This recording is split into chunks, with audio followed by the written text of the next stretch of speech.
Alam nyo, bawat pamilya sa atin mayroong mga kwento. Mga kwentong humuhubog sa kung sino tayo ngayon. Ang tanong nga lang, paano natin masisigurado na hindi to basta nalang mawawala? Well, pag-usapan natin ngayon ang isang napakagandang paraan para isalba at ipagdiwang ang kasaysayan ng ating mga pamilya. Sige nga, isipin niyo sandali. Ano kayang mga kwento sa pamilya niyo ang parang naghihintay lang na may magtanong? Sigurado ako, yung lolo, lola o yung mga magulang natin, sandamakmak yan. Mga kwentong puno ng aral, tawanan, minsan iyakan pa. Kaso, ang pinakamalaking tanong, paano natin ito itatago para hindi makalimutan? At yan talaga ang challenge na kinakaharap nating lahat, di ba? Habang lumilipas ang panahon, yung mga pinakamahalagang kwento parang buhangin, unti-unting nawawala sa mga kamay natin. Isipin nyo na lang ang bawat pamilya para siyang isang aklatan na puno ng mga libro ng alaala. Ang kaso, kapag walang nag-ayos, kapag walang nagtala, yung mga librong yun pwedeng maglaho na lang. Kaya naman, sobrang importante na magkaroon tayo ng plano para maisalba ang mga to. So may good news! Kasi dito na pumapasok ang isang napakagandang solusyon na talagang pinag-isipan para tulungan tayong lahat. Ito ang proyektong tinatawag na MyBook. Ano ba itong MyBook Project?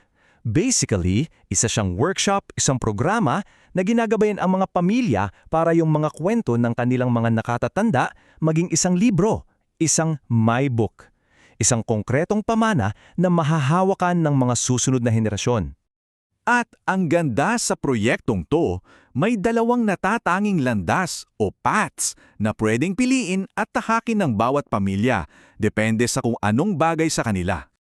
Ayan, tingnan natin. Sa kaliwa, yan ang track A kung saan yung ating elder, si lolo o lola, ang bida, sila ang may hawak ng kwento.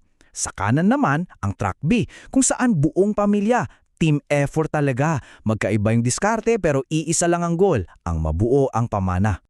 Ito yung pinakapuso ng track A. Dito, ang ating mga lolo't lola ang may-ari ng kanilang salaysay. Sila ang storyteller. Yung pamilya, dahan-dahang iimbitahan para makinig muna, para sumaksi, at sa mga tamang pagkakataon para mag-react. At hindi ito bara-bara ha. May malinaw na proseso sa loob ng 8 linggo. Mula sa pag-alam kung ano ba ang goal ng kwento hanggang sa mga recording sessions. At heto ang isa sa pinaka-key moments ha, yung Family Preview Circle. Dito unang beses na ipapasilip ng elder sa pamilya yung nabubuo niyang kwento. Sa kabilang dako naman, on the flip side, andito ang track B. At iba yung vibe dito, di ba? Mula sa simula pa lang, ang mindset ay, proyekto natin to. Isang tunay na bayanihan at kolaborasyon ng buong pamilya. At ito yung part na sobrang ganda para sa akin. Kasi bawat henerasyon may role. Si lolo o lola, syempre, sila ang story owner. Yung anak na baka masanay sa pag-organize, sila ang nagiging project manager. At ang mga apo na mga digital native, sila ang perfect maging lead interviewer at AI navigator. Ang galing ng teamwork, no? Okay, so baka isipin nyo, kailangan mamili. Track A o track B. Period. Pero teka, dito nagiging brilliant yung design ng buong programa. At ito yon. Tandaan nyo yung Family Preview Circle sa Week 7 ng Track A? Sadya pala yung idisenyo para maging isang tulay. Kasi pag narinig na ng pamilya yung mga unang kwento, doon sila madalas na-inspire. Yung tipong, teka, ang ganda nito, gusto namin tumulong. At mula doon, natural na silang pwedeng lumipat sa mas collaborative na Track B. Ang galing, di ba? Siyempre, para maging posible at mas madali ang lahat ng ito sa modernong panahon, may mga gamit silang tools. Pero pag narinig nyo yung AI, huwag kayong matakot. Ang approach dito ay parang mayroong ka lang gentle helping hand. Ginagamit ang AI para, for example, mag-suggest ng mga tanong na magbubukas ng mga alaala para i-organize yung mga kwento by theme o para gumawa ng very early draft. Katulong lang siya. Hindi siya yung bida. Ang bida pa rin ay yung kwento. So sa dulo ng lahat ng ito, ano ba talaga ang resulta? Isang libro lang ba? Ang totoo, higit pa yan sa isang libro.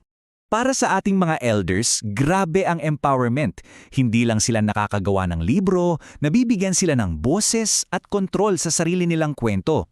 Para naman sa buong pamilya, wow, nagkakaroon sila ng mas malalim na pag-iintindi sa kanilang mga mahal sa buhay, habang at the same time, natututo ka ng mga bagong skills sa pakikinig at sa teknolohiya.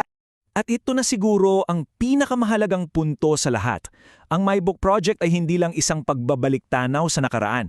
Ang totoo niyan, isa itong pamumuhunan, isang investment para sa mas matibay na ugnayan ng pamilya sa ngayon at para sa mga darating pang henerasyon. Kaya iiwan ko kayo sa isang tanong. Kung may pagkakataon kang umupo ngayon, kasama ang lolo, lola, nanay o tatay mo, ano yung pinakaunang tanong na gusto mong malaman ng sagot?